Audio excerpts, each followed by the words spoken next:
आप सभी का हमारे YouTube चैनल पर स्वागत है। आज आपको सहायक शिक्षक भर्ती और शिक्षक भर्ती 2023 के बारे में अपडेट देने वाले हैं। 2023 शिक्षक भर्ती का चौथा और पाँचवें चरण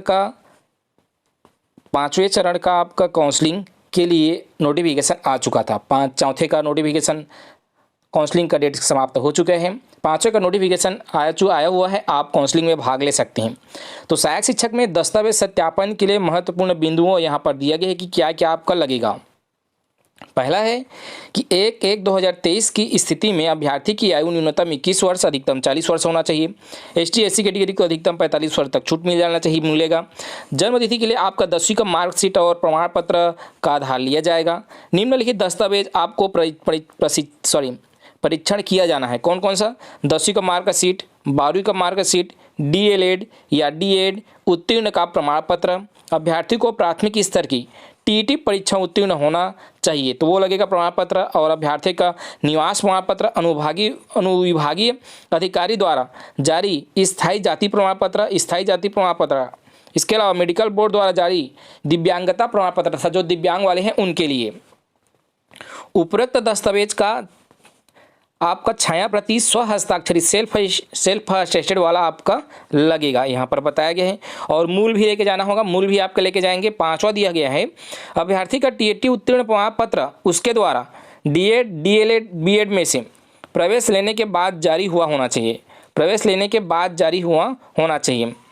जाति प्रमाण पत्र अनुविभागीय अधिकारी द्वारा होना चाहिए। अगला है कि व्यापम द्वारा शिक्षक भर्ती परीक्षा का परिणाम जो कि 7 जुलाई 2023 को जारी किया गया था, अतः अभ्यर्थी के समस्त दस्तावेज 7/2/2023 के पूर्व जारी किए होने चाहिए। अर्थात जिस दिन रिजल्ट आया है ना, उससे पहले का आपका सारे डॉक्यूमेंट होना चाहिए, ये कहा गया। उससे पहले का आपका सारे डॉक्यूमेंट होना चाहिए। इसके अलावा और बताया गया है कि अन्य पिछड़ा वर्ग श्रेणी के अभ्यर्थियों के लिए आय प्रमाण पत्र भी संलग्न करना होगा। तो अगर आप अन्य पिछड़ा वर्ग कैटेगरी से हैं तो आपको आय प्रमाण पत्र भी देने होंगे। पूर्व से शासकीय सेवारत शासकीय नियोक्ता विभाग का अनापत्ति प्रमाण पत्र, अगर आप पहले भी कोई विभाग में जॉब करते थे तो उस विभाग का आपका अनापत्ति प्रमाण पत्र आपको संलग्न करने होंगे। अगर आप भूतपूर्व सैनिक है तो सेवानिवृत्ति का प्रमाण पत्र जो मिलता है वो भी आपको इसमें संलग्न करने होंगे। इसना 10 पॉइंट में ये दिया गया है बातें को, और ये प्रारूप दिया गया है। आपका रैंक कितना आया था, टेबल नंबर, पात्र पासपोर्ट साइज का फोटो, यहाँ पर सत्यापन की जो डेट रहेगा वो रहेगा। यहाँ पर और दिया गया है अभ्यर्थियों को ये सारी जानकारियाँ आपको भरना होगा। देख सकते हैं overall rank, Vyapam merit list में क्या रैंक था, स्थायी पता, जन्मतिथि, ये जो दिया हुआ है इसको आपको भरना होगा।